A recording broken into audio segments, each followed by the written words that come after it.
Yo simplemente voy a presentar a nuestro invitado de hoy, don Alfonso Muñoz y Bengoa, que nos viene a dar una charla acerca del misterio, digámoslo así, de la Sábana Santa, ¿no? Del cual yo soy el primero que soy un auténtico desconocido. Y bueno, espero que nos hable de las pruebas, de si la veracidad de la misma, de cómo ha llegado y demás. Pero bueno, eso ya no está para mí. Quiero decir, simplemente comentaros un poco o introduciros al invitado. Don Alfonso es doctor en Ciencias Biológicas en el CIS por la Universidad Complutense de Madrid.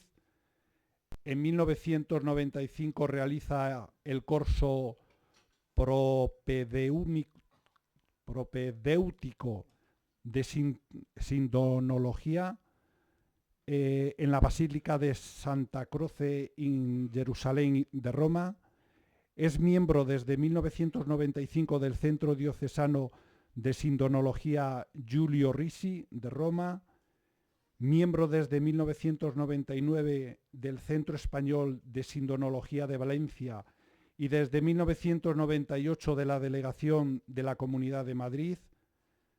Es también profesor invitado en el programa máster del Instituto Ciencia e Fede impartido en el Ateneo Pontificio Regina Apostolarum de la Università Europea di Roma. Y si no es suficiente con eso, es también ponente en numerosas jornadas de sindonología, participación en programas de radio y televisión, conferenciante habitual en diversos medios, universidades, colegios, parroquias. También es autor de diversas publicaciones, esencialmente de carácter divulgativo, casi siempre en revistas especializadas en sindonología. Y por último, también comentar que es conferenciante en temas relativos a la síndone, el sudario de Oviedo y el Santo Cáliz de Valencia. Creo que no se me haya olvidado ninguna. Bueno, pues ya le paso la palabra entonces a él. Muchas gracias.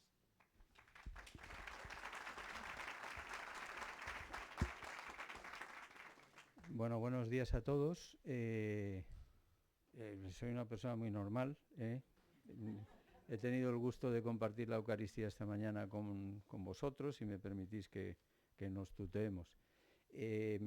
Bueno, yo quería hacer una pregunta inicial así para romper el hielo, ¿no? ¿Quién ha oído alguna vez hablar de la Sábana Santa? Bueno, pues hoy el título que le hemos dado a la conferencia es algo así como ¿qué nos enseña la Sábana Santa sobre la pasión de Jesús de Nazaret?, ¿no? Quiero decir que probablemente muchas de las cosas que a lo mejor pues habéis oído, pues no las voy a tratar.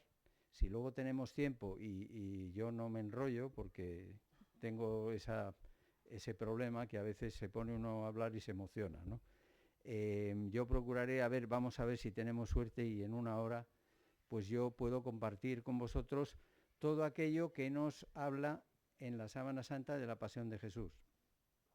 De manera que, insisto, si después tenemos tiempo, habrá posibilidad de que quien quiera pues haga alguna pregunta y si yo puedo, o alguna aclaración, o si yo puedo aclarar algún punto, pues encantado, ¿no? Yo, por motivos de comodidad, voy a hablar sentado, pero bueno, estoy aquí, o sea que si alguien llega y de repente ve que esto es, que no ve quién habla, pues se lo dicen entre todos, ¿no? Y nada, yo me voy a sentar y nos ponemos con el tema. No sé si habrá que a lo mejor apagar este para que no se acople con el otro. No pasa nada. Pues lo dejamos aquí y para las preguntas.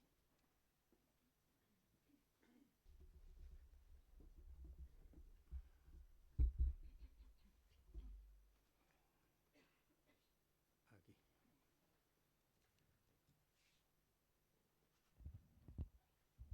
A ver, ¿se oye bien?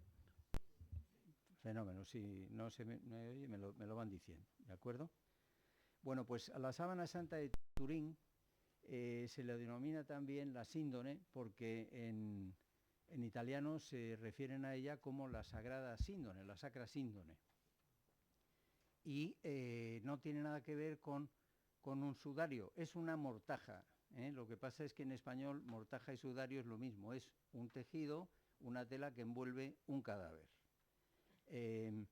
Bueno, yo soy socio, como ha dicho la persona que me presentó, del Centro Español de Sindonología, que a pesar de que tiene una palabra así rara, es la aplicación de la ciencia al estudio de la síndone, o sea, de la sábana santa. Y en este centro, que es un centro civil, o sea, no todo el mundo es religioso, pues lo que hacemos es investigar cuando podemos y divulgar siempre que podamos sobre las reliquias que se relacionan con Jesús de Nazaret. También han mencionado que yo soy socio del Centro Diocesano de Roma, y es interesante porque lo que a mí me atrajo en su día, en el año 94, yo estaba viviendo ahí en Roma, pues me interesó mucho porque se llama diocesano porque utilizan la sábana de Turín para hacer catequesis con la síndone sobre la pasión de Jesús.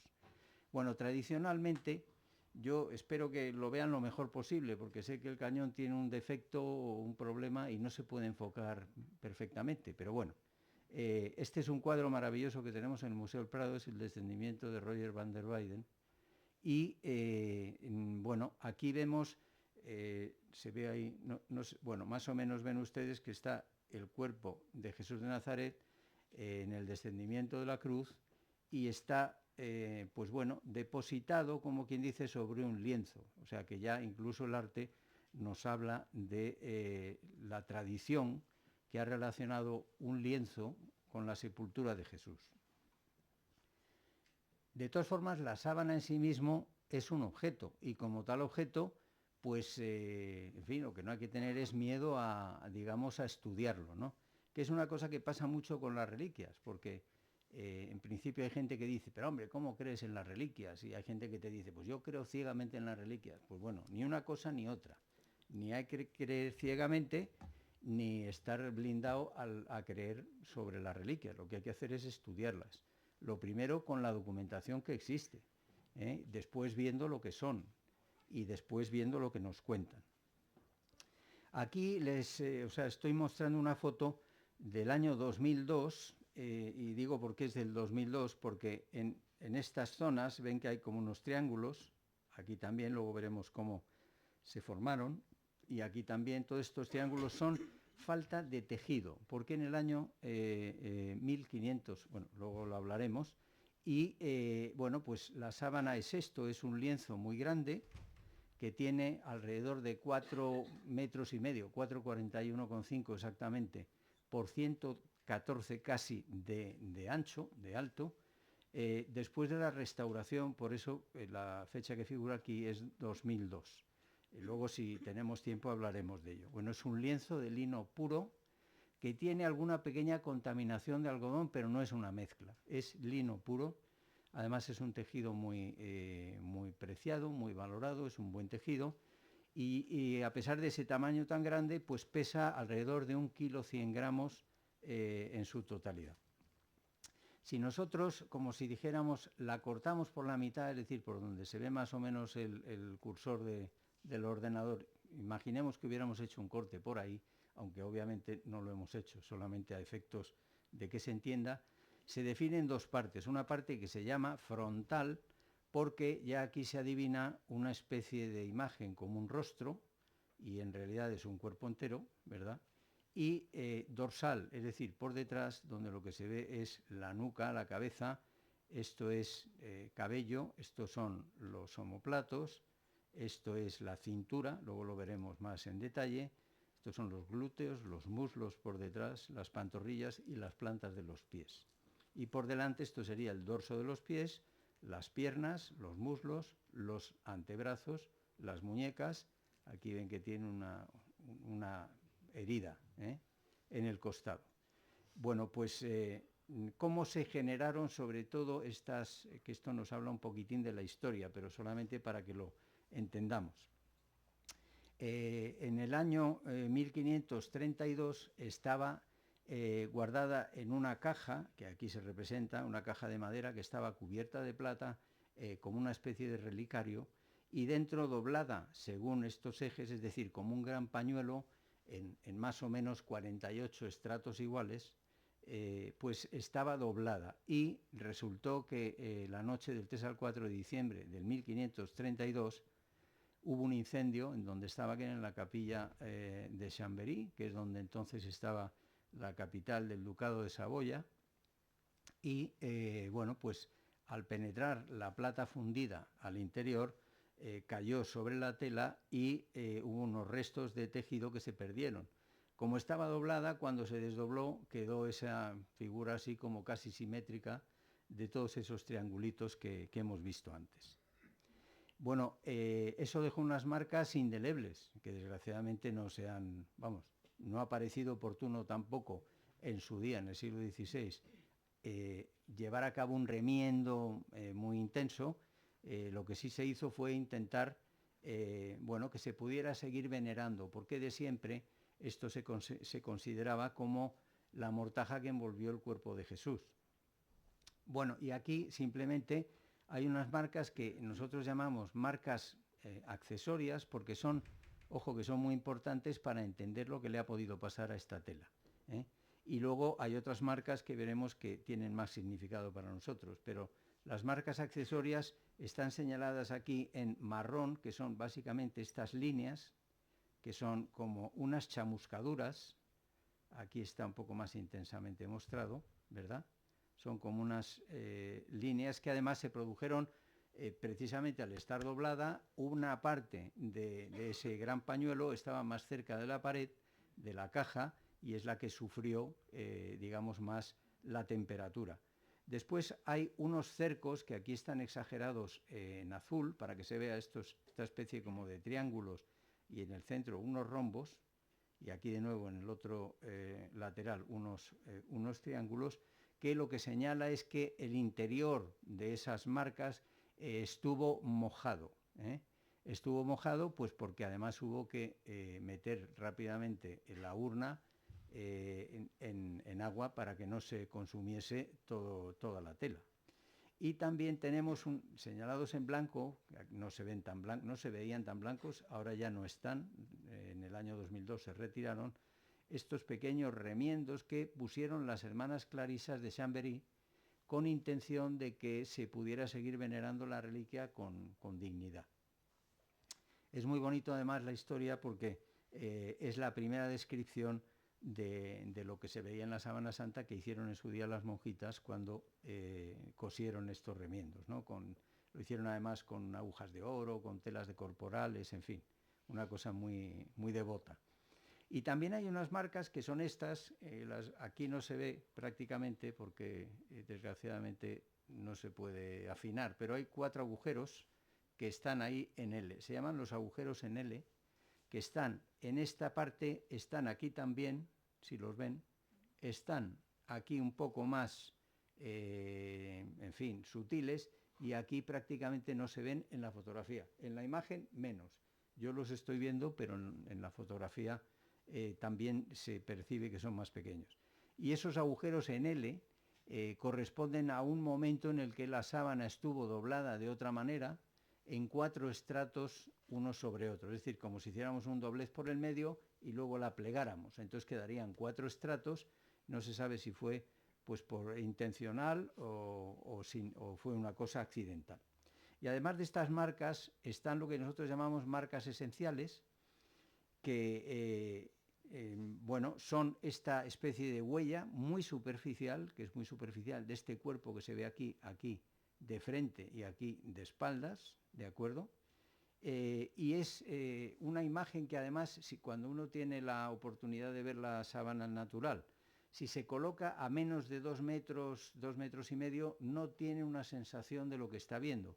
¿Por qué? Porque la imagen que se ve ahí no tiene bordes.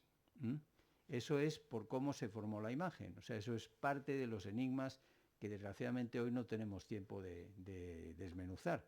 Pero bueno, ya digo, si uno se coloca a 1 metro, no ve claramente lo que está viendo, necesita un poco de espacio y de perspectiva. Y es una marca muy superficial de un color como carmín, como malva, y que lo que nos dicen los expertos, los médicos, es que lo que está envuelto ahí o lo que estuvo envuelto ahí es un cadáver sometido a una serie de traumas, además muy determinados, que luego veremos. También se aprecian una serie de manchas y coágulos que se consideraban de sangre, como por ejemplo aquí en la muñeca izquierda, como por ejemplo aquí en el dorso del pie derecho, las plantas de los pies y por supuesto distribuido aquí en la nuca, donde hay una serie de coágulos, ¿verdad? Y que el cuerpo que se envolvió ahí estaba en un avanzado estado de un proceso que se llama rigidez cadavérica, que es algo que les pasa a los cadáveres. Bueno, realmente esto es una miniatura de la colección pictórica de la Casa de Saboya, y aquí nos da una idea de cómo se pudo formar esa imagen, ¿no? ¿Cómo? Pues no sabemos. Aquí vemos a los ángeles que están sosteniendo evidentemente una copia de la sábana, y aquí al pie de la cruz pues está San Juan seguramente, y después Nicodemo y José de Arimatea, que han depositado el cuerpo de Jesús sobre una sábana larga que después se revuelve sobre su cabeza.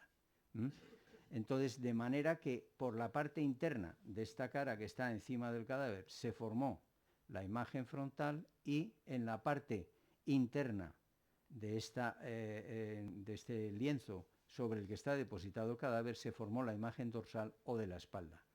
El único problema es que no sabemos cómo, es decir, no tenemos una idea de cómo se ha formado esa imagen. Luego hablaremos algo más de esto, y si tenemos más tiempo pues hablaremos, pero hoy insisto que lo que vamos a intentar es saber todo lo que nos cuenta este lienzo sobre la pasión de Jesús.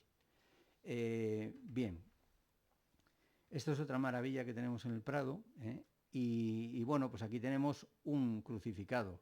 La síndone lo que muestra es un paralelismo asombroso con el caso de Jesús de Nazaret, sobre todo en lo que se refiere al Evangelio de San Juan, que además sabemos que fue un testigo presencial de los actos de la pasión. Y también una serie de contradicciones con respecto a algunas cosas que nosotros ya culturalmente estamos acostumbrados a ver.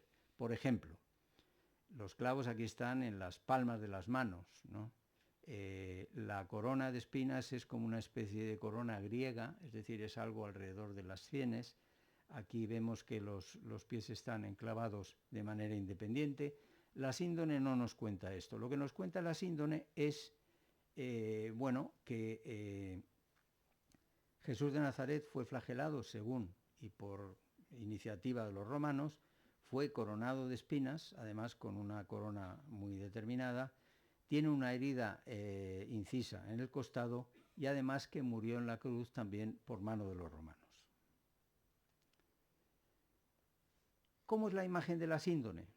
Pues no vamos a entrar en la naturaleza de la imagen, que ese es un tema interesante y si luego pudiéramos lo vemos. Aquí vemos una foto en la que apreciamos una cosa extraña. Si vemos esto es un negativo de una foto hecha a la sábana en blanco y negro, y aquí vemos el negativo. Entonces, aunque no tenemos, insisto, una definición muy buena de la imagen, pero sí vemos que mientras que en positivo parece más bien unos trazos, algo más sutil, la verdadera dimensión de la realidad del rostro, incluso de la persona como figura humana, la tenemos en el negativo.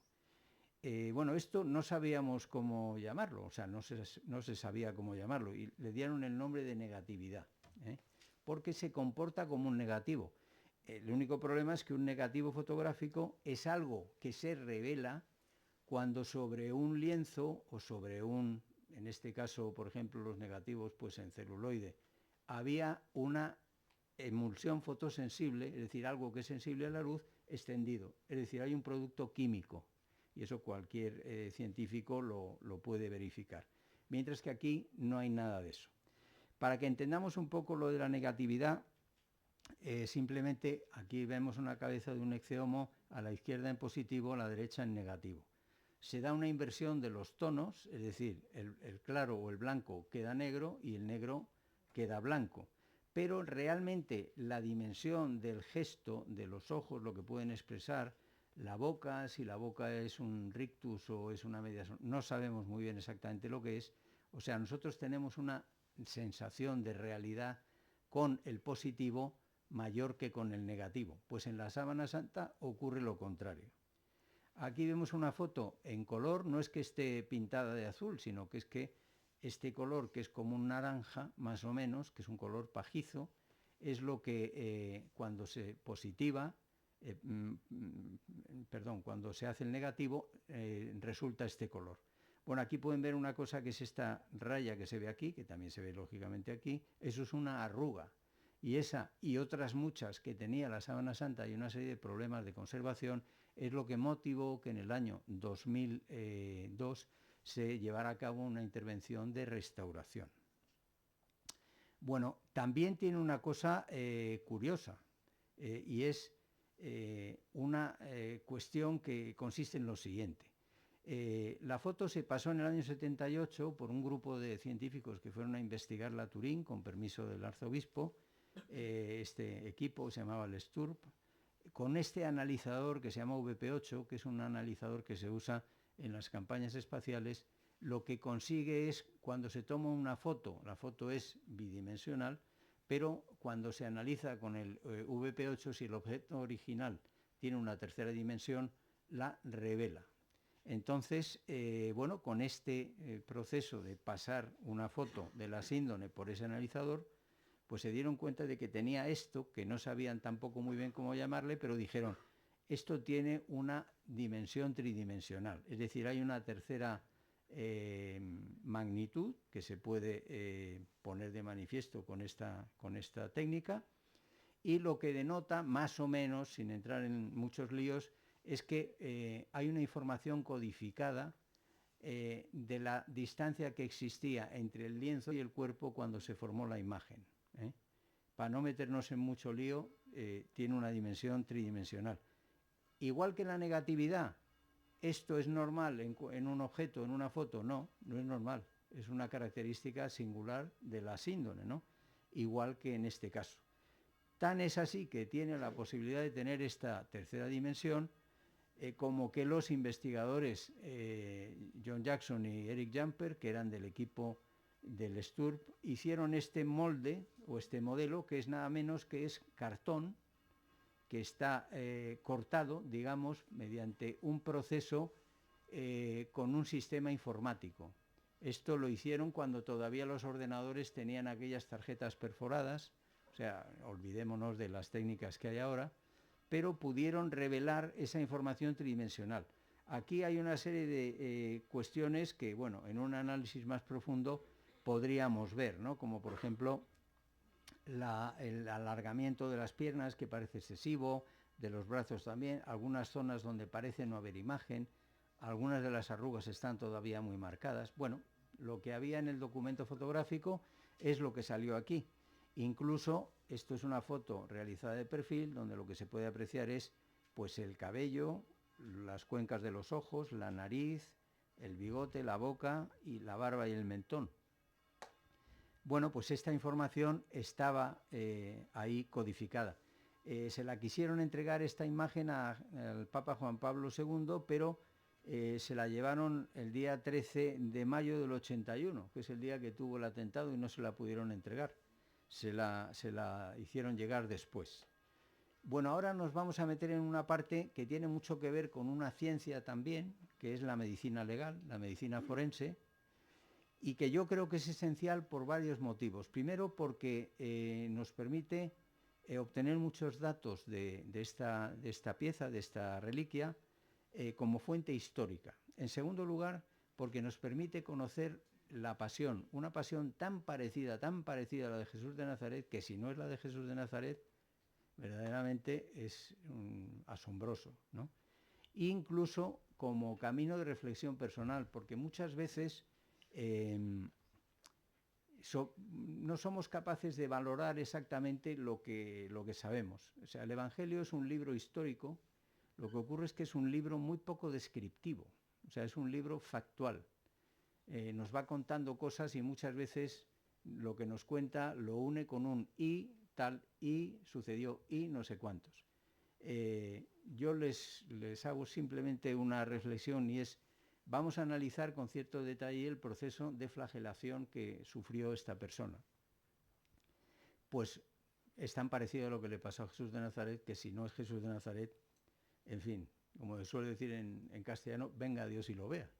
No obstante, si pensamos que esto que les voy a contar después, en el Evangelio lo despachan con un y después de azotarlo lo entregó para que lo crucificaran, la capacidad de síntesis del Evangelio es desde luego notable. Y yo creo que para una reflexión personal es útil. ¿Por qué? Pues porque sabemos muy poco de Jesús. ¿Y por qué sabemos muy poco de Jesús?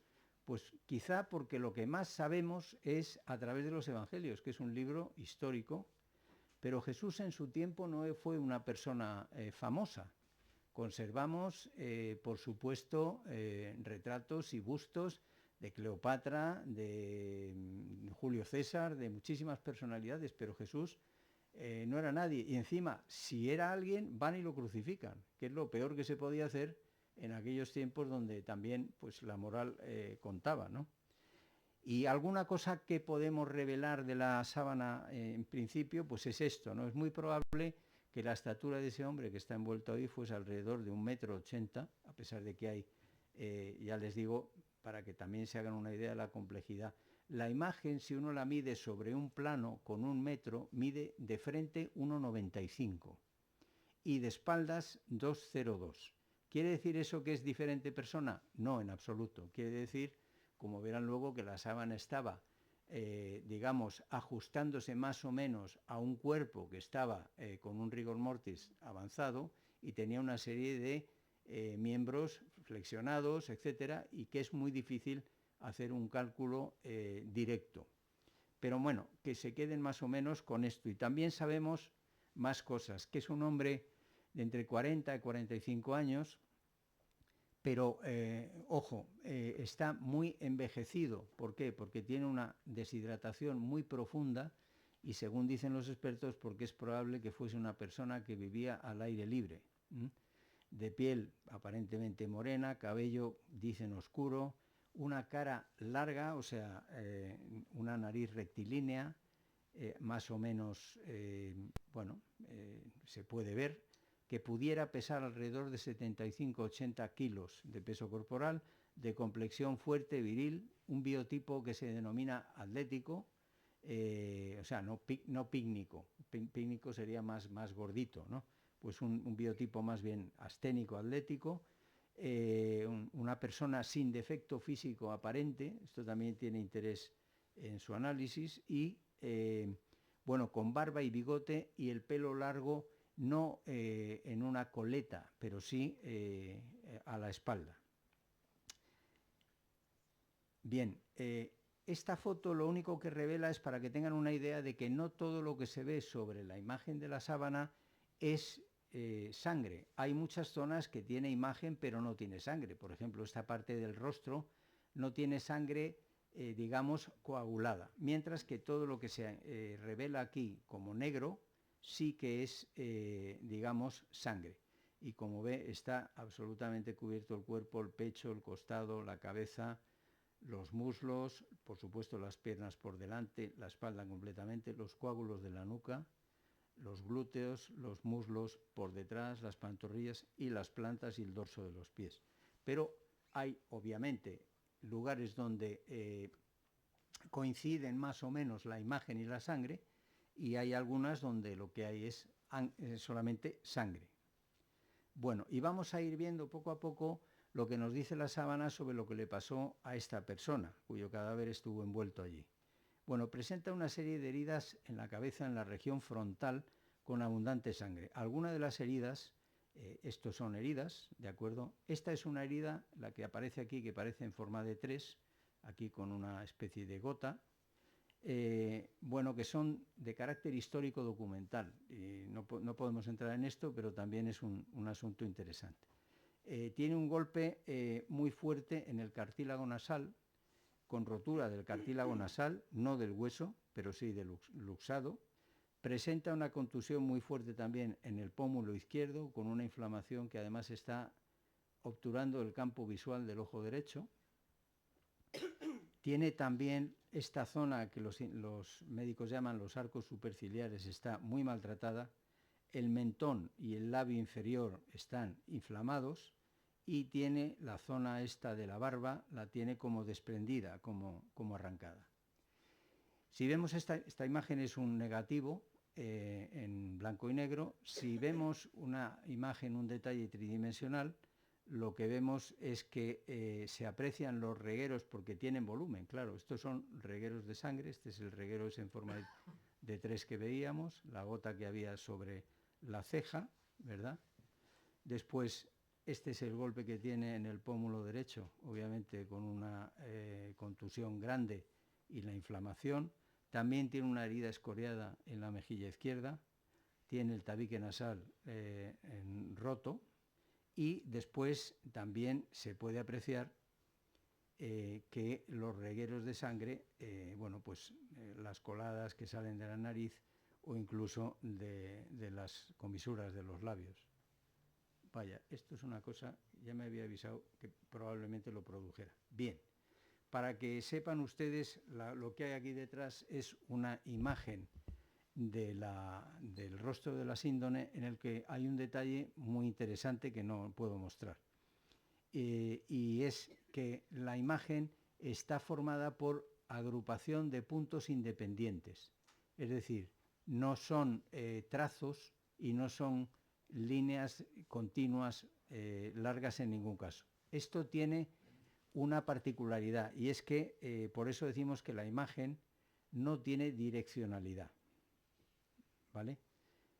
Y esto es lo que los antiguos decían, incluso querían algunas de los dignatarios históricamente de algunas épocas, como la Edad Media, querían coleccionar unas imágenes que se llamaban aquerópidas, que quiere decir que no están hechas por mano de hombre. Algunas han sido atribuidas pintadas por algún evangelista o pintadas por los ángeles, pero bueno, en la literatura, y sobre todo antigua, se habla de las aquerópitas como este tipo de imagen. Esta imagen, lo que nosotros podemos demostrar es que no se ha hecho manualmente, ¿vale? Bueno, aquí nosotros tenemos la certeza de que esta imagen del rostro parece que está aquí teñida de colores simplemente porque está pasada por un analizador de imagen. Aquí tenemos la certeza de que esto es sangre. Este 3, esta gota, estos coágulos también sabemos que es sangre. Y lo que se ha hecho es preguntarle a un analizador de imagen hasta qué punto podemos pensar que existe una sustancia de componente sanguíneo distribuida sobre el rostro. Y nos dice que hay una abundancia notable, hasta el punto de que esto pudiera tener que ver con lo que nosotros leemos en el Evangelio del sudor de sangre, que es lo que se llama en medicina hematidrosis, que no es un invento reciente, sino que es muy, muy antiguo y que está ligado a, bueno, pues cuando alguien tiene la inminencia y sabe que va a sufrir algún trauma fuerte, por ejemplo, condenados que están en el corredor de la muerte o personas, mujeres que saben que van a ser violadas, etcétera, ¿no? Entonces, insisto que no es un caso único. Y en el Evangelio, sobre todo en el Evangelio de San Lucas, nos habla, dice la tradición que él era médico, pero nos habla el Evangelio de que Jesús en el huerto de Getsemaní tenía un sudor con gruesas gotas de sangre, literalmente, que caían hasta el suelo. Bien, también sabemos que este hombre sufrió una flagelación, vamos a hablar mínimamente de la flagelación romana. Entre los romanos era un símbolo de poder, de hecho en los escudos, etcétera, llevaban unas fustas que significaban eso. Bueno, a veces se usaba de una manera más banal, ¿no? O sea, me refiero que incluso tenemos citas de que se usaba como distracción de las damas nobles. Aquí tenemos que pensar siempre en que la civilización romana, como algunas civilizaciones, tenía una doble moral tremenda. Es decir, los romanos eran una cosa y los demás eran otra cosa. O sea, los que no eran ciudadanos romanos, no digo nada ya si eran esclavos. Pero en principio la flagelación, por la capacidad lesional que suponía, le llamaban la media muerte. Tenemos narraciones espeluznantes de los historiadores de la época. Sabemos también que la disciplina de la flagelación se aprendía en el ejército. De hecho, se sabe dónde había lo que se llamaban algunos gymnasium flagri, que es donde se aprendía, en Roma, por ejemplo. Sabemos que era de extremada crueldad. A veces el reo quedaba lisiado, literalmente, de por vida.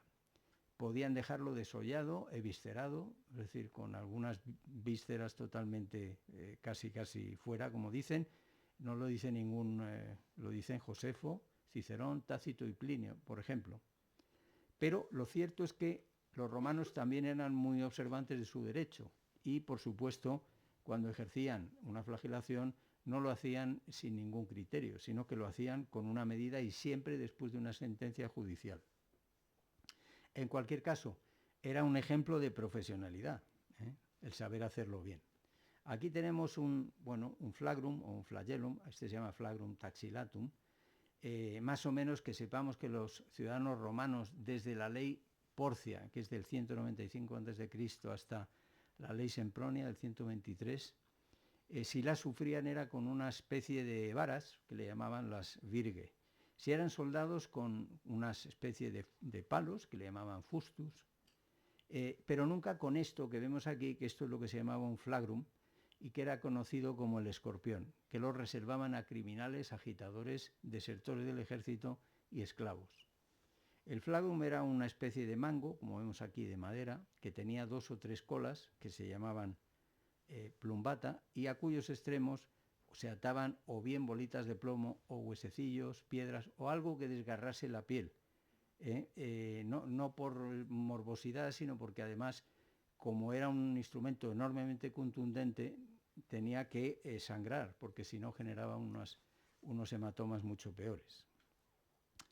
En el caso de este hombre sabemos que fue flagelado en posición agachada y que después se levantó. Alguna teoría reciente hablan de que pudiera ser flagelado y alguna visión en posición vertical, pero no parece que fuese así. Fue flagelado por 2 verdugos, uno se colocó a la izquierda y otro a su derecha. Luego vamos a ver, en fin, algún detalle. Se aplicó con los brazos por delante de la cabeza porque en los antebrazos no tiene ninguna marca de flagelo. Posiblemente atado a una columna baja, como algunas que se conservan piadosamente.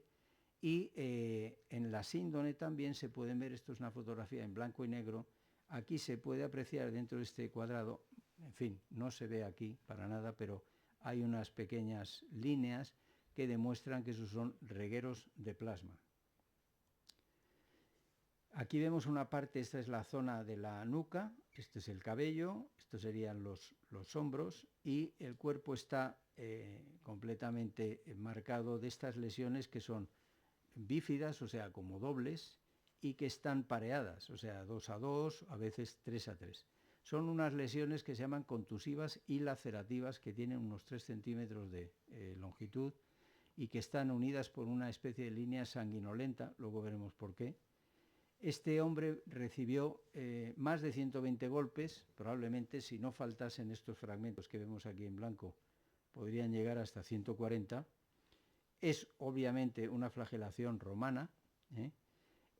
Sabemos que los hebreos, por sus prescripciones del Deuteronomio, si recibían azotes era siempre 39, es decir, 40 menos 1, y obviamente no con esto, sino que eran con correas o con lo que fuera.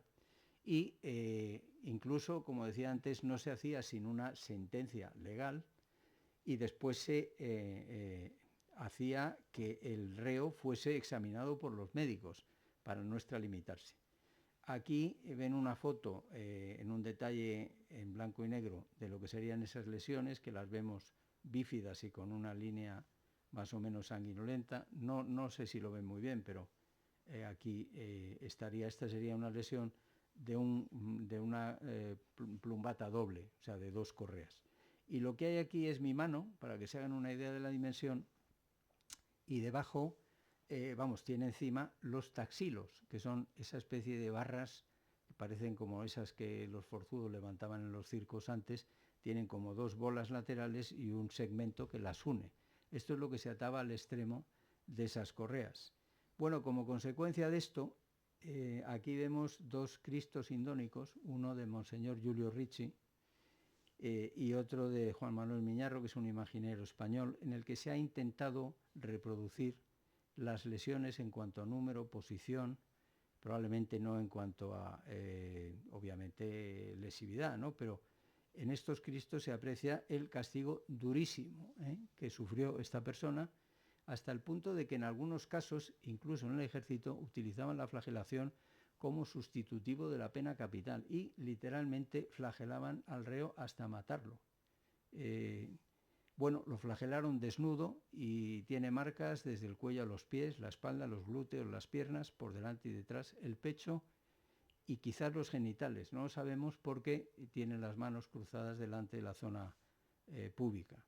En principio se calcula que este tormento le hizo lesionar alrededor del 50% de la superficie del cuerpo, que es una salvajada.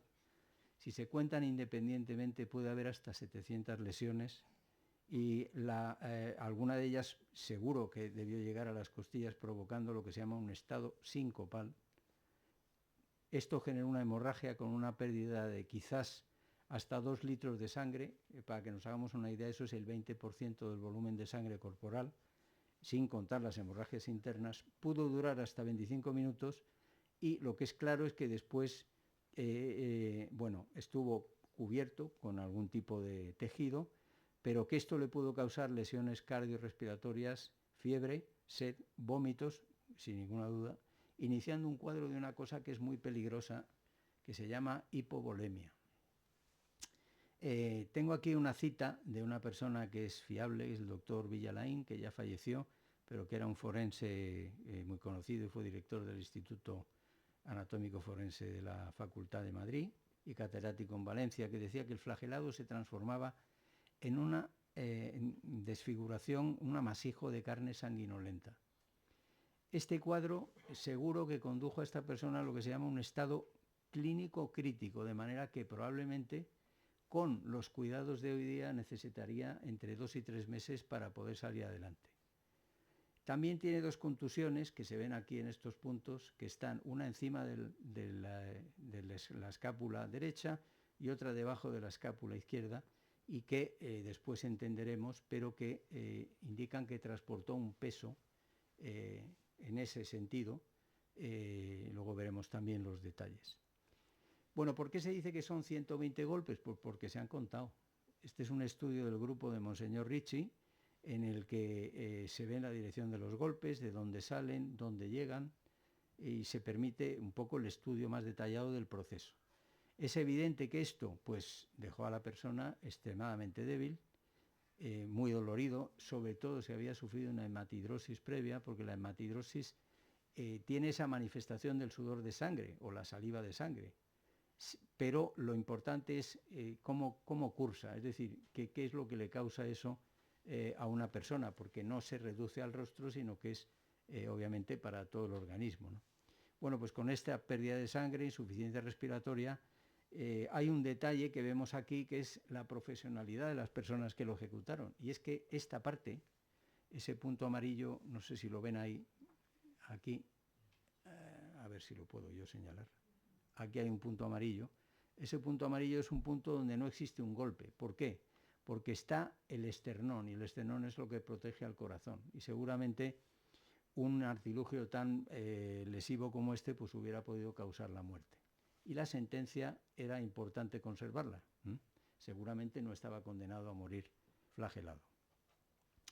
Bueno, este hombre fue coronado con un artilugio, en fin, cuando nosotros hablamos de la coronación de espinas, sabemos, según 3 evangelistas, Mateo, Marcos y Juan, que Jesús de Nazaret tuvo una corona de espinas. Es una conducta muy rara, o sea, porque es una crueldad, una salvajada, en fin, que no se explica muy bien, salvo que la persona que lo sufrió estaba ya privada de sus derechos, eso sí, y por supuesto a merced de cualquiera de los soldados o de cualquier salvaje que quisiera hacer cualquier cosa. Y se realizó, en el caso de la síndone, lo que muestra trenzando un arbusto leñoso, probablemente del género Sisyphus, pero un artilugio como este, es decir, un casco. Y esto es lo que un oriental del siglo I hubiera entendido que era una corona, porque sus coronas eran así tipo mitra, ¿no? Esto también es una cosa que cuando hablamos de la historicidad de la síndone y tal, la olvidamos, porque decimos, hombre, yo me imaginaba una corona como la de los griegos. Pues no, es este tipo. Aquí ven una reproducción también del grupo de Ricci, que nos habla de que en su conjunto pudo llegar a ser un tormento mortal en sí mismo, con más de 50 heridas, identificando, pues en algunos casos, a qué vasos ha afectado, si son arterias o son venas. Aunque evidentemente lo podemos deducir de los regueros de sangre, claro. Llevar esto puesto durante un camino a la cruz, según sabemos por la Sábana Santa y también por el Sudario de Oviedo, pues debió causar unos enormes dolores al menor estímulo. Y digo estímulo, el calor, el viento, no digo ya un golpe. Y esto produjo con toda seguridad dos cosas, porque el cuero cabelludo es una zona muy irrigada y muy inervada. Una hemorragia muy intensa, con rotura de vasos y desgarros posteriores, y un dolor agudo, generando, a mí me han dicho algunos expertos, que probablemente esto generó una neuralgia bilateral de trigémino. Pero vamos, se conoce como un dolor tremendo. Aquí vemos en la parte de la derecha, aunque no se ve muy bien, pero esto es un coágulo, un racimo de coágulos, que están muy bien preservados precisamente por la presencia de esa corona, ¿no? Pero en cualquier caso, le digo que esto anticipa un enorme dolor, ¿no? Y bueno, no parece que si después hubo que ponerle una prenda, se pudiera poner la prenda o quitar lo que fuera con la corona puesta, con lo cual quitarla y volverla a poner, si fue el caso, pues evidentemente multiplicaría las lesiones y probablemente el dolor.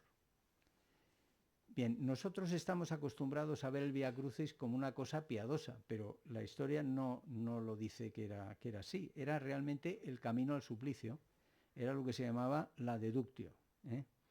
Y era una cosa que además se hacía pues para escarnio público, igual que en la Edad Media, cuando había una persona que se la quemaba en una plaza pública y se llevaba a los niños para que desistiesen de ser malos, pues aquí se hacía igual. Es decir, los que iban a la cruz sabían a lo que se enfrentaban, ¿no?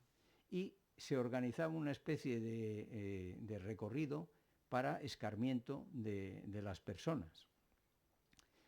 Llevaban en general solamente a hombros el patíbulum. Nosotros estamos acostumbrados a veces a ver que se lleva la cruz entera. Desde luego este hombre no pudo llevar una cruz de unos 120 kilos con seguridad, ¿eh? Y lo que se hacía, ese patíbulum o ese, digamos, fragmento transversal, se encajaba después en el fragmento vertical que se llamaba stipes. Estaba todo muy bien organizado, me refiero desde el punto de vista formal.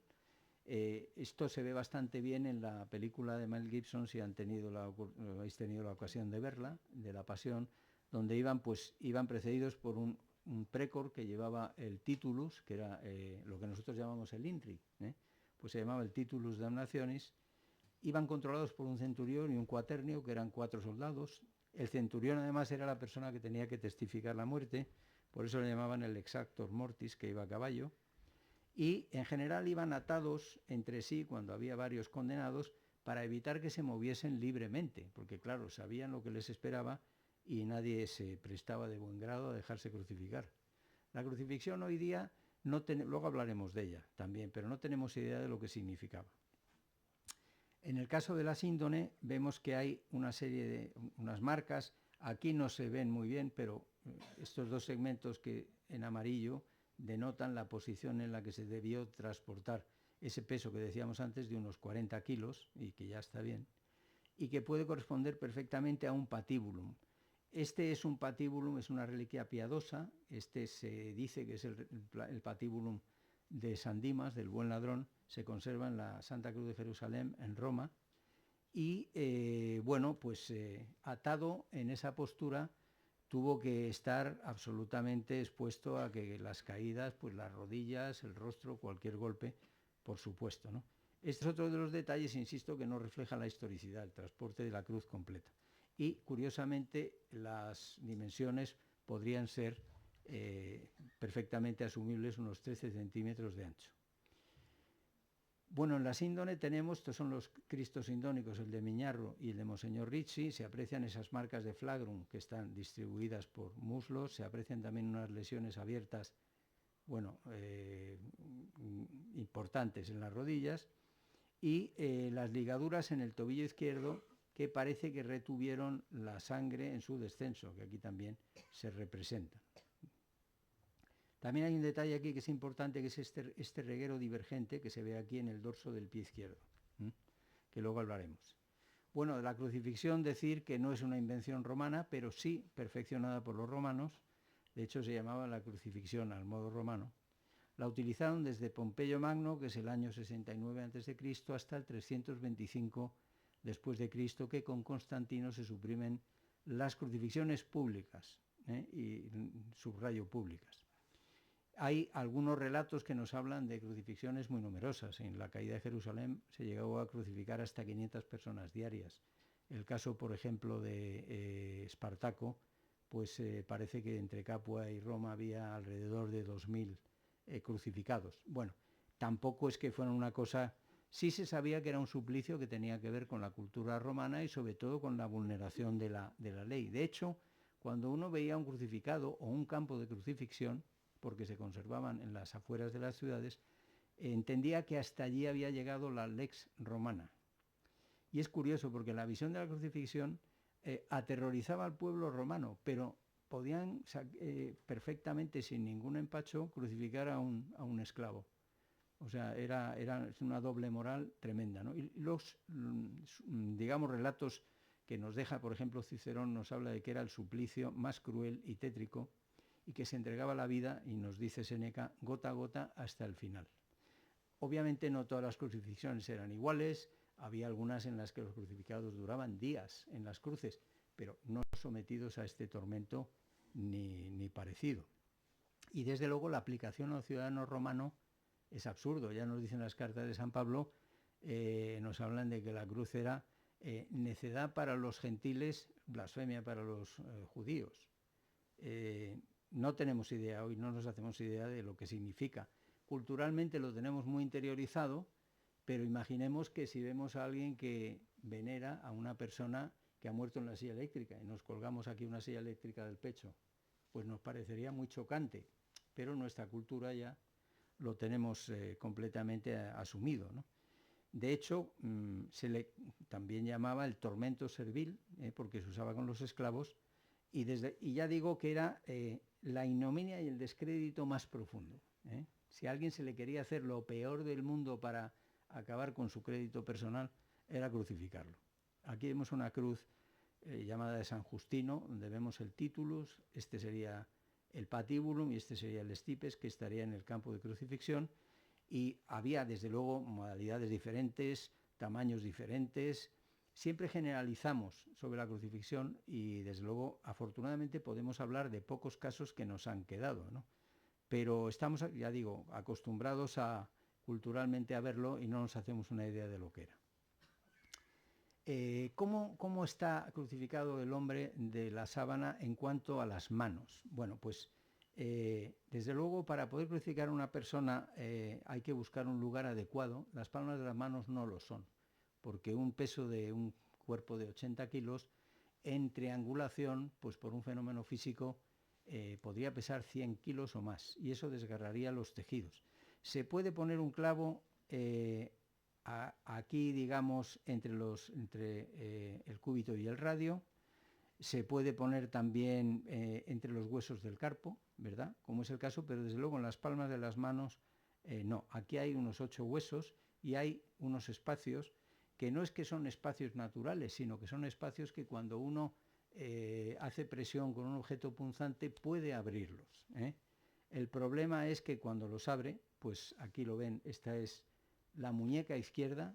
Imaginemos que el cuerpo está tocando la sábana, esta aparente derecha sería la izquierda, y esto es el negativo, y aquí vemos que es la izquierda, donde hay estos dos regueros que se separan unos 10 centímetros. Y bueno, hay una serie de fenómenos ahí desde el punto de vista físico. No se ven los pulgares, no se sabe si es efecto de la transfusión de las manos. Y nosotros, insisto que estamos acostumbrados a verlo, pero lo que nos dice el caso de la síndone es que, de hecho, hay un sindonólogo de finales, yo creo que es el primer cuarto del siglo XX, que se llamaba de Stott, que definió este espacio de Stott. No es un espacio, lo dijo, este es lo que yo he visto. Puede estar ahí, aquí, en el carpo. El problema que tiene aquello es que hay un nervio que se llama nervio mediano, otro que se llama nervio radial, que cuando se excitan producen un cuadro que se llama causalgia. Este es un cuadro que los médicos definen como un dolor lacerante terrible que no cede a los fármacos y precisa solución quirúrgica. Y que viene después estimulado por cualquier tipo de roce, viento, incluso el sol. La lesión de ese nervio agarrotaría los dedos, pondría la mano un poco así como en garra y puede ser responsable de retraer o no el pulgar. Y desde luego la lesión del tendón es la responsable de que los dedos aparezcan como más alargados de lo normal. Simplemente, bueno, que sepan que hay una serie de lesiones secundarias por la tracción de un cuerpo que está colgando con una herida tan, tan lesiva producida en el carpo. En cuanto a los pies, decir solamente, en general los pies se clavaban directamente o se apoyaban en un subpedaneum, que era algo que lo que hacía era alargar el suplicio, o sea, no era una cosa de piedad. Según algunos autores, la penetración de los pies puede ser incluso más dolorosa que en las manos, porque puede lesionar el periósteo, que es una membrana que tiene el hueso. Y en el caso de la síndone, sabemos que no hubo un subpedaneum. Sabemos también que fue en el segundo espacio intermetatarsiano, por debajo de esta línea que se llama la línea de Lisfranc, que es una línea virtual, o sea, no es una línea anatómica, pero se sabe que por encima de aquí se puede interesar la arteria pedia, y eso sería muy peligroso porque es una arteria importante. El pie derecho está debajo del izquierdo. Aquí ven un molde de uno de los trabajos de Juan Manuel Miñarro, y aquí ven una línea como dibujada en un acetato sobre una fotografía de la síndone, donde se ve lo que hay es el pie de nuevo izquierdo, que es el que está más elevado, y el pie derecho, donde hay un rosetón grande, que quiere decir que la sangre que salió del pie izquierdo pues descansaba sobre el pie derecho. Bueno, aquí más o menos podemos ver una reliquia. Esta reliquia la trajo la emperatriz Santa Elena, la madre del emperador Constantino de Tierra Santa, en el siglo IV. Aquí se ven estos detalles que antes mencionábamos, la ligadura, esta doble, colada de sangre, y este clavo aquí está midiendo 12 centímetros y medio, pero seguramente si estuviera completo podría llegar hasta 18 centímetros. Y es perfectamente posible atravesar dos pies con ese tipo de clavo. Presenta una herida en el costado. Aquí ven esto es una talla del profesor Miñarro, pero simula y representa la herida que tiene en el costado. Aquí la vemos, es de nuevo el costado derecho. Aquí parece, si uno lee la imagen al revés, que es el izquierdo, pero es lo que les digo. Imaginen que el cuerpo está en contacto con este tejido, es el derecho, y este es el aspecto que presenta. Aquí se ha retirado, esta es una foto posterior al 2002, y esa herida se produjo pues con un golpe de arma blanca en el espacio intercostal entre la costilla quinta y sexta. Mi tórax derecho es una herida que tiene una forma de elipse de 4,5 centímetros de ancho por 1,5 de alto, que es compatible con las medidas de lo que llamaban un pilum, que es una lanza de mano. La profundidad de la herida debió alcanzar el saco pericárdico, que debía estar muy dilatado por un fenómeno que se conoce como hemopericardio, que es cuando hay un infarto masivo y la sangre extravasa al corazón. El corazón tiene una membrana alrededor que se llama el pericardio, que por ese efecto estaría incluso a lo mejor más dilatada de lo que aquí aparece. Y por supuesto hay diferentes teorías sobre si esto causó la muerte, si no causó la muerte, en fin, no, esto es una herida post-mortem y luego vamos a ver por qué. Aquí vemos más o menos el perímetro de la herida que decía antes, y se observa que la sangre que sale tiene unas características curiosas, y es que a medida que vamos descendiendo cada vez se abren como más claros. Eso es por la presencia del plasma. Y ocurre que la sangre está formada de plasma y de glóbulos. Entonces, aquí es más corpuscular la salida, pero esta sangre es sangre post-mortem. ¿Por qué? Porque ya se ha separado, eso sucede cuando han transcurrido una serie de horas, que son variables, y ya se ha separado la sangre entre plasma y corpúsculos. bueno, hay otra serie de detalles que no voy a mencionar. Bueno, sobre la cruz, pues era, como he dicho, un suplicio infamante. En general, además, se crucificaba al reo desnudo, ¿no? Porque encima tenía que sufrir el escarnio de tener que hacerse sus necesidades encima, ¿no? Pero bueno, se luchaba contra uno mismo. Había un componente asfíctico, sin ninguna duda, una respiración muy superficial, y había que buscar un punto en fin, de apoyo para poder incorporarse y respirar de alguna manera. Se habla de que el proceso más doloroso era el que se cursaba con 3 clavos, o de los más dolorosos, y que podían estar en la cruz, insisto, desde pocas horas hasta días, según el proceso previo. Si una persona era fijada a la cruz sin flagelación y sin clavos, pues a lo mejor podía morir pues de cualquier otra cosa, ¿no?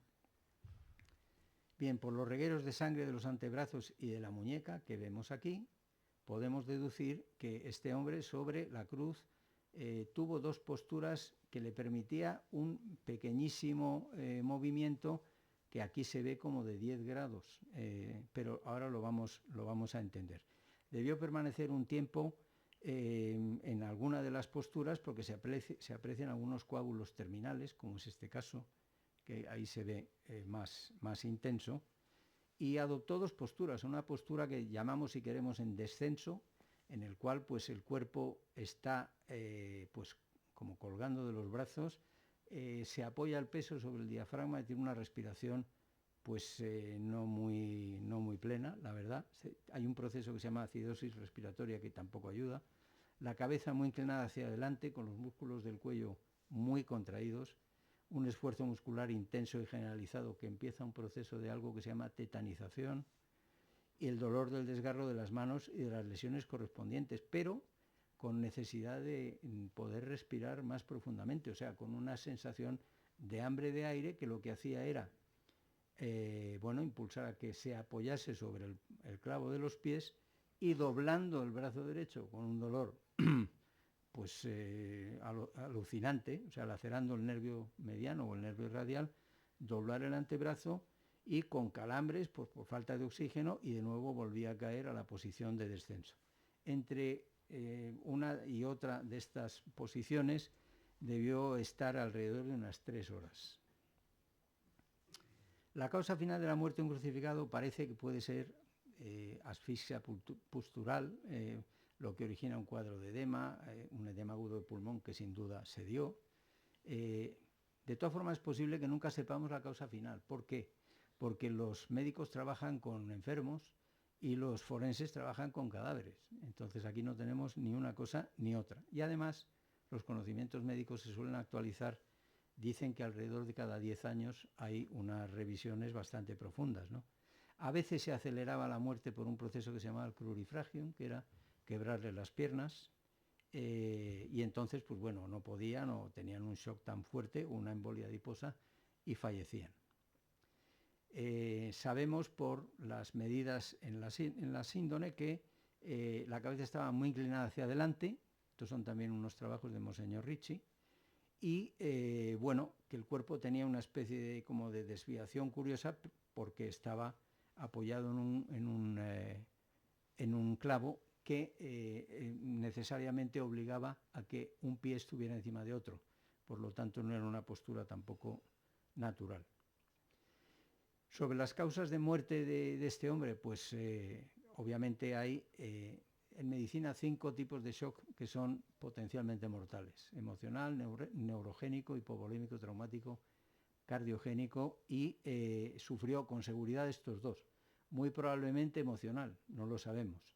Pero lo cierto y verdad es que no faltaban circunstancias como una alternancia importante entre agitación y depresión violenta, como exige una hematidrosis, pérdida de sangre y agua, deshidratación, sed extrema, fiebre muy alta, neuralgia de trigémino, transfusión de manos y pies con cuadros de causalgia, insuficiencia cardiocirculatoria, angustia por la falta de respiración profunda, un edema agudo de pulmón y politraumatismo, que eso indudablemente todos los traumas juntos van sumando. Probablemente esto desencadenó una muerte con un cuadro de isquemia, y bueno, la rigidez cadavérica hay veces que los médicos hablan de una rigidez cataléptica, porque se presenta tan deprisa y aquí desde luego no faltan posibilidades. Si revisamos un poco lo que sabemos por los evangelios, nos hablan de una angustia y miedo en Getsemaní de Jesús, que podría desencadenar la hematidrosis que nos narra San Lucas.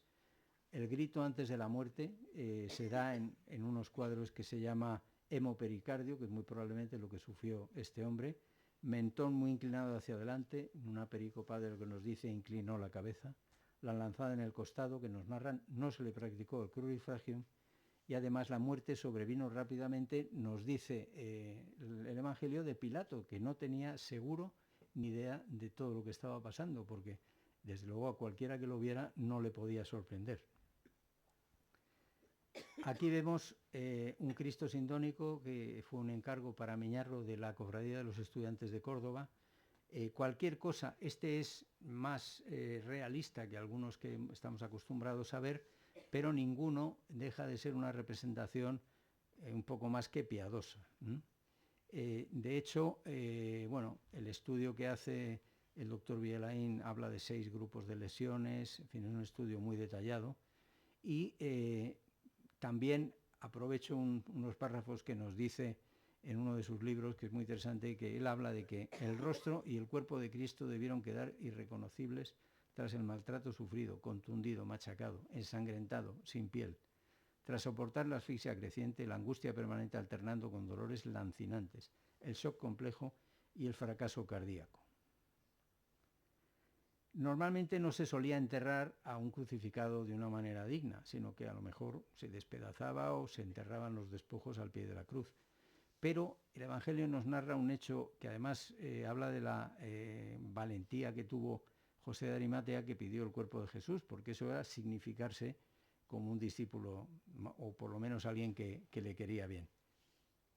Aquí, sin estas rayas que no sé por qué me han salido, lo que se ve es la parte posterior. Esto es una fotografía realizada con todavía los remiendos que se retiraron, y aquí aparece una sangre que se conoce en la síndone como el cinturón de sangre. Es el mismo tipo de sangre que sale del costado, pero que cambia y que sale por la herida abierta al cambiar el cuerpo de posición y ponerlo en posición horizontal. Aquí ven esos que decía antes, los agujeros en L. Estos son dos de los lugares donde se presenta. También se aprecian unos dedos, dicen algunos expertos que se pueden apreciar los dedos, incluso aquí 3 dedos, un meñique, un dedo anular y un dedo medio de una mano derecha. Incluso hay una reconstrucción de que hasta 5 personas pudieron intervenir en el traslado desde la cruz hasta el sepulcro. Lo cierto es que se debió llevar el cuerpo al descenderlo en posición horizontal, y es perfectamente posible que la sangre saliera por la herida, como es natural. Y muy probablemente así, o todavía con la cabeza más flexionada, es como debió quedar el cuerpo envuelto en la sábana. También es absolutamente cierto que los ritos judíos explican que hay una serie de ajustes, arreglos, es decir, maniobras para endignecer lo más posible el cadáver de una persona, y que eso después complica la lectura de la imagen. Y por supuesto las angulaciones hace que las medidas no sean en absoluto fáciles. Una referencia al carbono 14. A ver, ¿el carbono 14 es una mala técnica? Todo lo contrario, es una técnica tan buena que a quien la puso a punto le dieron el Premio Nobel de Química en el año 1960, pero tiene limitaciones. ¿Qué limitaciones tiene? El tipo de muestra. O sea, una muestra que ha estado en todas las condiciones ambientales a lo largo de la historia, sobada, tocada, que sea contaminada hasta muchos extremos, con condiciones de conservación que no controlamos, que no sabemos cómo ha sido. Pues evidentemente cuando le dijeron a Livy vamos a hacérselo a la sábana de Turín, dijo, ¿eso qué es? Se lo explicaron y dijo, pues hombre, primero es una tela, que no es bueno, y segundo, por lo que me decís, no hay ningún tipo de control sobre qué le ha pasado a este objeto. Y además, lo que no sabe la gente es que el carbono 14 falla en el 22% de los casos y es dudoso en un 19% adicional. O sea, eso es un casi 40%. Por lo tanto, hay que tener ciertas precauciones. Y por eso el carbono 14 es una prueba más cuando se hace un estudio de cualquier resto arqueológico. 3 razones muy rápidas por las que pudo fallar el carbono 14. Si se hizo bien, que también hay sus dudas. Que Kuznetsov nos pone, él fue premio Lenin de química, que era de la antigua Unión Soviética, y lo que hace es una simulación experimental parecida al incendio que sufrió la Sindon en el siglo XVI, y logra que una tela cambie hasta 1000 años en la datación. El jesuita francés Renaudot, Jean-Baptiste Renaudot, nos dice que como no sabemos qué es lo que generó la imagen, porque a día de hoy no se sabe, tampoco podemos descartar que fuese enriquecido el carbono. Tiene toda la razón. O la abundancia de contaminación, como nos dice Leoncio Garza Valdés, que él ha estudiado otro tipo de restos, más bien precolombinos, pero que ha demostrado que hay una cosa que le llaman capa bioplástica, que son básicamente levaduras y hongos, y que hay que limpiar, y esto no se puede hacer de una manera perfecta. Lo cierto y verdad es que cuando nos preguntamos quién puede ser un crucificado que reúne todo esto, por los romanos, con más de 120 golpes de flagrum, coronado de espinas, con un golpe de lanza en el costado, y ya cadáver envuelto en la sábana, pues ¿quién puede ser? Hay un juego matemático que se llama el cálculo de probabilidades, teoría del cálculo de probabilidades, y que lo que estudia es la probabilidad de que dos fenómenos independientes se den simultáneamente. Por ejemplo, si yo tengo un dado y lo tiro, que me salga un 1, pues es un sexto, teórico. Y si tengo una moneda cara o cruz, pues una cara, pues es un medio. Pues que salga 1 y cara sería un 12avo.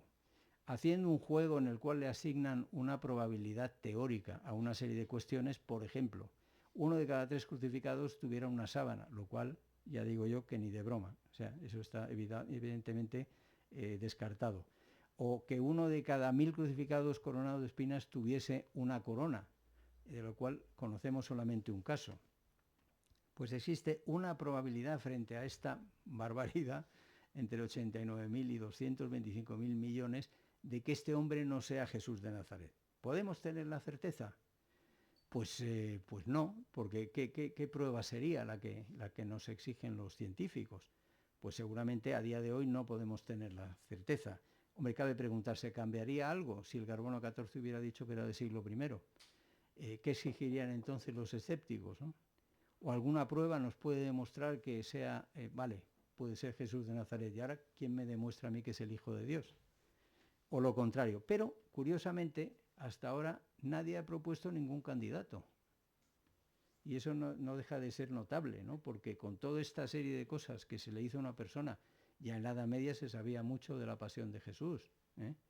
Bueno, de paso, no lo voy a analizar, pero en la Edad Media había mucha menos tecnología que en el siglo XXI. Pues todavía no hemos sido capaces de replicar una sábana igual. O sea, que el que diga que es medieval, pues que lo demuestre y que la traiga. Bueno, lo cierto y verdad, y yo voy a acabar contando una película, pero muy brevemente, porque voy a contar solo 2 datos del argumento.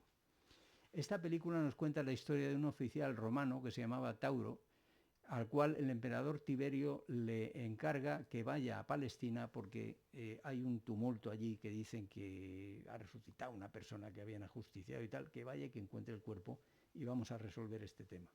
Y entonces este Tauro va allí, empieza a buscar, pues eso, lógicamente, evidencias, incluso encuentra demostrar alguna evidencia de que pudiera no haber muerto un crucificado, porque digo que no a todos les hacían lo mismo, pero al final acaba allí su vida perdido en el desierto con María Magdalena y los apóstoles.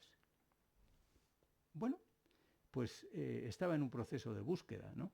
Como por cierto les ha pasado a muchas personas que se han metido en este jardín de la sábana de Turín haciendo una cosa que no tenía nada que ver con intereses científicos y al final han acabado buscando también. Ha resucitado, con lo cual, bueno, yo daros las gracias por la atención, habéis sido muy buenos, a pesar de que las imágenes no nos han ayudado demasiado, y estoy a vuestra disposición por si queréis hacer alguna pregunta o hay alguna cosa que yo no he sabido explicar.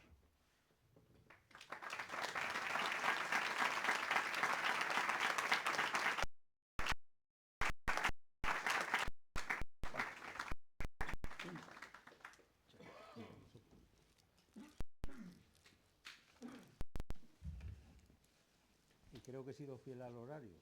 Más o menos que cocinar, se pueden ir a casa. Nada. ¿No hay ninguna pregunta? No me lo creo. Sí. Muchas gracias. Nada, a ustedes, a vosotros. Quería hacerle dos. Tenía entendido que al que le daban la flagelación no le crucificaban, que era una cosa u otra. Sí. Y después, ¿cómo este hombre puede hablar desde la cruz? Tal como después de escucharle el estudio científico. Bueno, ¿se ha oído la pregunta? Sí. No. Me pregunta que tenía entendido que había una flagelación o una crucifixión, pero no las dos cosas. Eso primero. Y lo segundo, que cómo es posible que una persona en estas circunstancias pueda hablar. A ver. Gracias. Bueno, que puede hablar, puede hablar. Es evidente. Lo que es evidente, podemos discutirlo o intentar aclararlo, pero no podemos dudarlo ni negarlo. Es evidente.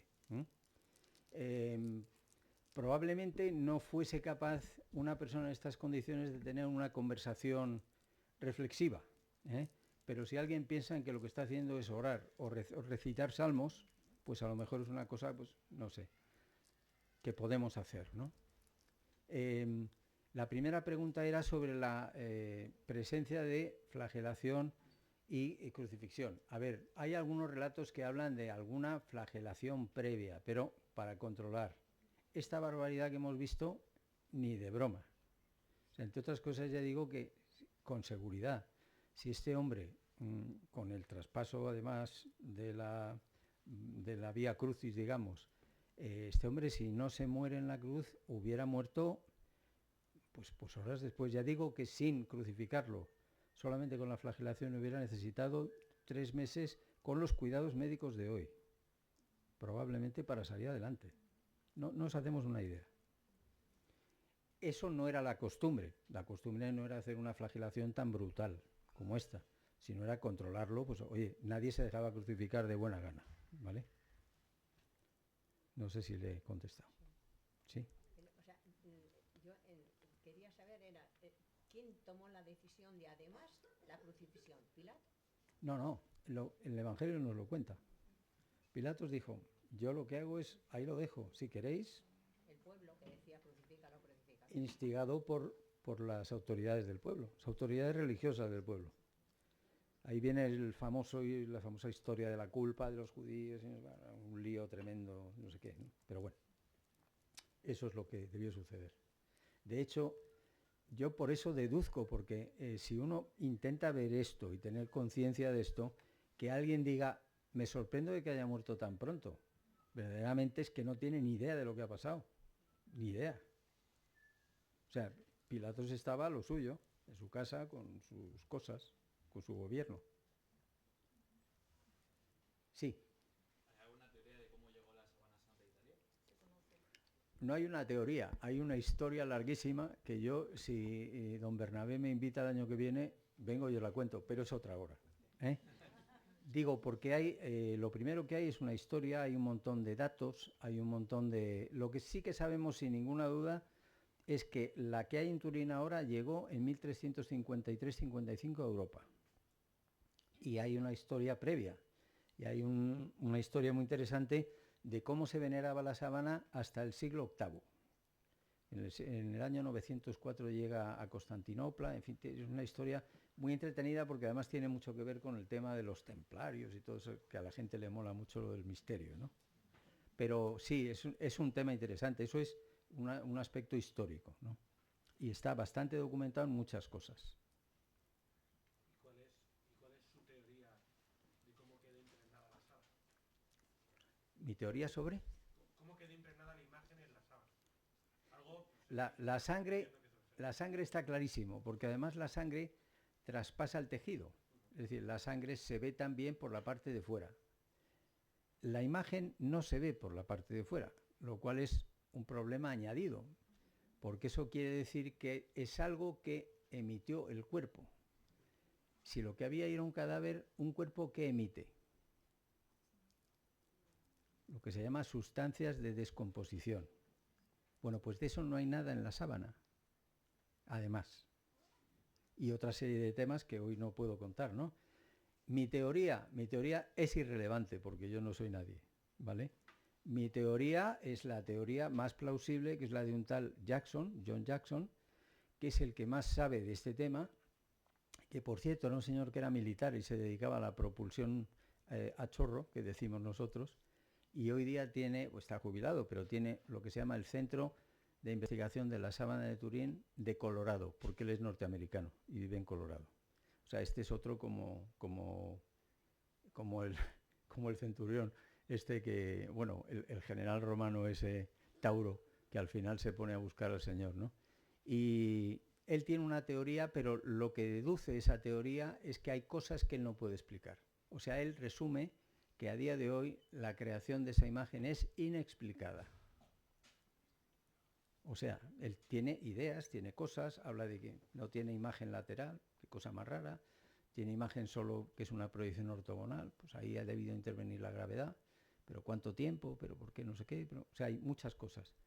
No hay, de hecho es muy curioso porque la gente dice, no, eso se ha hecho, no es que eso es una falsificación medieval. Digo, pues vale, ánimo, ¿eh? Ponte y nos la traes, ¿no? O el muy interesante que venden en los kioscos y dice, hazte una sábana santa este finde en la bañera, y no sale igual. Ya os digo yo que no sale igual, ¿eh? Entonces es una teoría muy compleja y que a día de hoy no es unívoca, o sea, es muy difícil de explicar. Y de hecho mucha gente que ha dicho, no, yo ya lo sé y tal, pero gente con muchas competencias, ¿eh? O sea, químicos y en fin, gente muy que está muy en la actualidad de la investigación. Pero tal, pero cual, pero esto ni parecido. Es que lo he hecho igual, se parece mucho. Es un mamarracho que no se parece en nada y además que es una pintura o que se ha hecho con líquido o que se ha hecho con no sé qué, ¿no? No es fácil de explicar. Sí. ¿Perdón?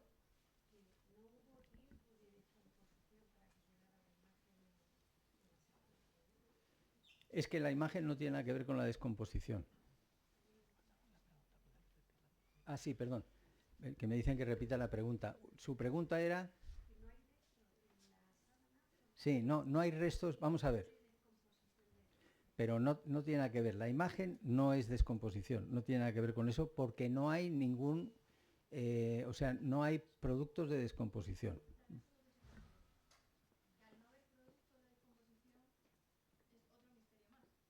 Sí, eso quiere decir que estuvo poco tiempo en contacto con la sábana. Pero es que además hay otro pequeño problema y es que la sábana tiene sangre y la sangre genera coágulos. Y los coágulos hacen una cosa que se llama puentes de fibrina. Y cuando uno quita una tela del contacto con un coágulo, se deforma el tejido. Aunque no parezca que se deforme, me refiero, nosotros tenemos una tirita. Nos ponemos una tirita en una herida, nos la quitamos con mucho cuidado, mucho cuidado, mucho cuidado. Pero si lo vemos con una lupa binocular o con un microscopio, vamos a ver que las fibras se han alterado. Bueno, pues en la sábana santa no pasa eso. No hay ninguna sustancia de descomposición, no hay además deformación de la zona de los coágulos y además, para complicarlo un poco más, las zonas donde hay coágulo debajo no tienen imagen. Quiere decir que primero se depositó la sangre y después se formó la imagen. Pero ¿cómo se puede formar una imagen de esa naturaleza sin intervención de un proceso que altere la estructura de la sangre? Pues tampoco está alterada. No sé si me he explicado. O sea, el problema se las trae, es complicado. Perdón, es que había un señor por aquí. Sí. ¿Qué diferencia hay entre qué es el Santo Sudario de Oviedo y la Sábana Santa? Son dos piezas completamente distintas. Una es una mortaja, que es la sábana de Turín, y otra es un sudario. Lo que pasa es que en español sudario y mortaja es sinónimo. Aquí no, el sudario en realidad no es un sudario, sino que es un sudarión, que es una especie de toalla que la costumbre es que la lleven, por ejemplo, los campesinos en el cuello, pues para enjugarse el sudor, y que tiene un uso prescriptivo según el Deuteronomio, que se usaba cuando había un cadáver por dos motivos. Primero, para recoger la sangre, porque la sangre para los judíos es vital, y segundo, porque a veces la muerte deformaba, o sea, no era agradable de ver, y entonces le ponían un sudario. Lo que hay en Oviedo es un sudarión, ¿m? Y también tiene una historia apasionante. Y lo interesante es la posible coincidencia de las dos telas. Y a día de hoy no tenemos sino datos de coincidencia en relación a que hayan envuelto el mismo cadáver, es decir, la misma cabeza.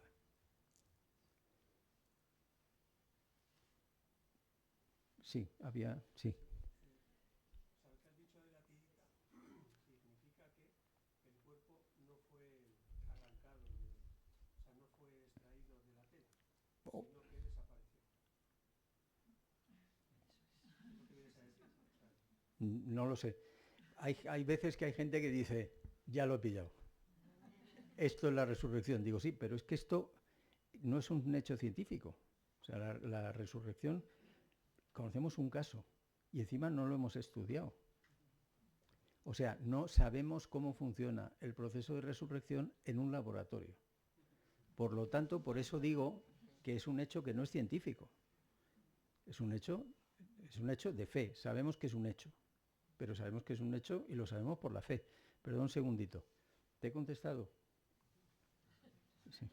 No sabemos cómo. Yo, si tengo otro tipo de enfoque, porque hoy me parecía que era más oportuno hablar de esto, que es lo que hablé con don Bernabé, ¿no? Que tiene que ver con parte de los enigmas científicos y cosas de estas. Entonces, realmente, o sea, yo al final pongo una transparencia en la que se ven los pies de un cadáver y dice cómo y cuándo se retiró el cuerpo de contacto con la sábana. Pues ala, ahí está. ¿Quién había? Sí. Si todos estos datos son así y ya está confirmado, ¿qué más se necesita para afirmar que esa persona es Jesucristo? Yo me haría una pregunta. ¿Tú qué necesitas? Yo nada, yo no necesito nada más. No, pero es que tú no necesitas seguramente ninguna de las cosas que he dicho yo, porque probablemente tú estás en las de Tauro, ¿eh? O sea que tú eres de las personas que has experimentado la presencia de Cristo en tu vida. Entonces, para ti es otro tema. Si a mí mañana alguien me dice, oye, se ha descubierto que pone en un angulito Made in Palestina, digo, pues, oye, pues tan a gusto, me dedico a otra cosa. O sea, que yo tengo hobbies a punta pala, no hay problema. Entonces, es decir, lo importante es eso, o sea, si alguien le mueve esto a pensar en algo, ¿qué es lo que va a hacer mañana? Sí, había una pregunta por ahí. Sí, era la pregunta de la tridimensionalidad. Entiendo que una imagen, ¿no? Quiero decir, tiene dos dimensiones, ancho y largo. Si está inscrito en tres dimensiones, eso suele suceder cuando algo atraviesa otro espacio. Por ahí parece que va. O sea, parece ser que en algún momento, sin saber por qué y sin saber debido a qué tipo de proceso, o sea, tú fíjate la cantidad de certezas que te estoy dando yo, la sábana cayó a través del cuerpo, que es una cosa que nos pasa a todos los días. O sea, las sábanas atraviesan los cuerpos, vamos, estamos acostumbrados a verlo. Y además, con una... no puedo decir una radiación porque si hay un físico en la sala me va a decir ¿qué tipo de radiación? Entonces yo le voy a decir, pues no lo sé, porque lo que parece que hay en la sábana es un reflejo de una radiación que no existe, ¿eh? O que tiene características de varias radiaciones, pero que son excluyentes entre sí. Entonces, además con un proceso muy breve de tiempo y en frío. O sea, es un lío gordo. Si quieres saber algo más y te vas, por ejemplo, a Google, tú pones hipótesis de Jackson sobre la sábana santa, te explicará en esencia lo que estoy diciendo yo. Pero yo creo que es la persona más autorizada para hablar del tema, ¿no? A día de hoy. Y una pregunta, ¿esas imágenes, radiación incluida, estarían explicando no solo que ha pasado algo, sino algo físico? No solo, o sea, quiere decir, es el cuerpo. Desde luego. Desde luego. alguna vez me gusta hablar de esto, pero no mucho, porque claro, entonces en esto, insisto, como en tantas cosas, la gente es capaz de pegar unos saltos mortales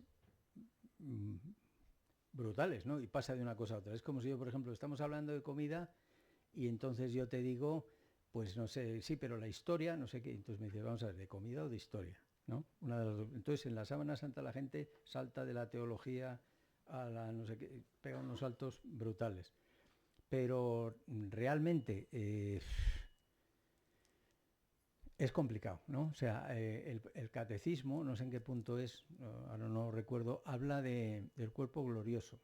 Obviamente no da datos, porque no hay certeza sobre cómo es el cuerpo glorioso, pero el cuerpo glorioso es algo raro. Es algo que no sabemos si atraviesa las paredes, creemos que no.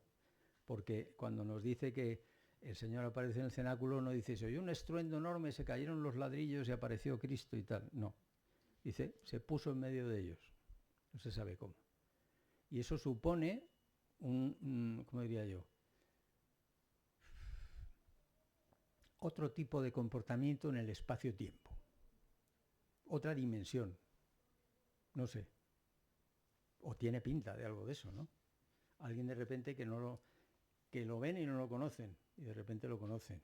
Alguien dice, no me toques que tengo que subir al Padre. O sea, es todo como muy raro. Pero habla de eso, habla del cuerpo glorioso. Y yo creo que es de lo más sensato que he leído. Y cuando Juan, dice Juan, que vio y creyó, ¿qué vio? Nos cuentan... Buenísima pregunta. Que vio, entonces no sé si porque no estaba violentado, lo que vio, yo muchas veces se pregunta, ¿pero qué vio? ¿Tú has visto la película La Pasión? Sí. ¿Te acuerdas el final? Una gota de... ¿El final? No, ese es el momento del... El final de la película, ya sí. la gota de la lágrima. Cuentan que cuando Juan Pablo II vio la película, alguien que estaba con él dijo, la película está sin acabar. Y ¿cómo que está sin acabar? Sí, porque acaba con la muerte de Cristo y tal. Y dice, sí, pero es que después está la resurrección, ¿no? Como diciendo, macho, que somos todos del gremio, ¿no? Entonces le añadieron esa escena. Y la escena lo que se ve es que se hace como una luz en el sepulcro y entonces parece que lo que es un cuerpo que está envuelto por una sábana desaparece, como si se desinflase. En eso nos ha ayudado mucho las traducciones recientes que hay del capítulo 20 de San Juan, que es donde figura eso. Eso sin entrar en líos de estudios lingüísticos de hebreo y de arameo y todo eso, que es mucho lío, ¿no? El capítulo 20 de San Juan, como todas las cosas, tiene mucho lío. Por ejemplo, me parece que hay 5 o 6 maneras de ver en diferentes, ¿no? Entonces, en mi palabra, o sea, en mi manera de entenderlo, pues lo que dice es que cuando Pedro se asomó, vio los lienzos tendidos. O sea, antiguamente se hablaba de las vendas tiradas por el suelo y tal, aquello como un lío, ¿no? Y vio todos los lienzos por el suelo y no sé qué. No, vio los lienzos tendidos. Y después dice, el sudario que estuvo sobre su cabeza enrollado aparte en su lugar, ¿vale? Entonces el sudario era una cosa, que es lo de Oviedo, ¿vale? Y la síndone o la mortaja es otra cosa. Y entonces dice, punto. Dice, luego llegó corriendo el discípulo más joven, aquel tanto quería y tal. Entonces, y entró. O sea, no, perdón, entró Pedro. Y entonces el que dice, es el que lo escribe, es Juan el que dice, vio los lienzos tendidos, pero no entró. O sea, no se atrevía a entrar, lo que fuera. Entonces San Pedro, que debía ser un torbellino, pues entró allí y entonces es cuando dice, vio los lienzos tendidos, punto. Y vio y creyó. Eso en castellano parece ser que lo que él vio le indujo a creer. Pero no lo sé. O sea, lo que parece ser que denota es que no vieron una manipulación o que no vieron algo que les dijo, se lo han llevado, entonces nos lo han robado. No dijeron eso, que es lo que diría cualquiera si ve aquello hecho un pandemonio.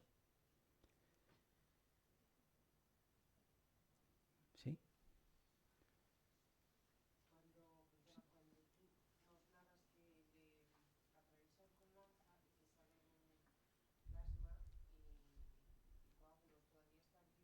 No, esa sangre es post-mortem, esa sangre es de cadáver. Que es lo que nos dice San Juan, dice que al instante salió sangre y agua. Y entonces, después de eso, lo que hace es, da como una fórmula, como los notarios, ¿no? Porque lo que dice, y el que así lo ha visto da testimonio, para los que no lo vieron crean, y no sé qué, no sé cuántos, o sea, que es eso lo que dice.